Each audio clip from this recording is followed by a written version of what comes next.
حدیث نبوی صلی اللہ علیہ وآلہ وسلم۔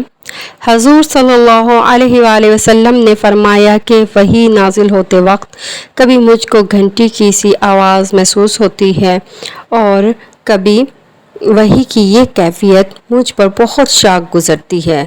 جب یہ کیفیت ختم ہوتی ہے تو میرے دل و دماغ پر اس فرشتے کے ذریعے نازل شدہ وحی محفوظ ہو جاتی ہے، اور کسی وقت ایسا ہوتا ہے فرشتہ بشکل انسان میرے پاس آتا ہے اور مجھ سے کلام کرتا ہے، بس میں اس کا کہا ہوا یاد رکھ لیتا ہوں۔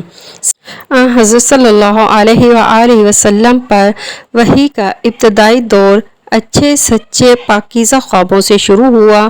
آپ خواب میں جو کچھ دیکھتے وہ صبح کی روشنی کی طرح صحیح اور سچا ثابت ہوتا۔ پھر من جانب قدرت آپ تنہائی پسند ہو گئی۔ صحیح بخاری حدیث نمبر 2۔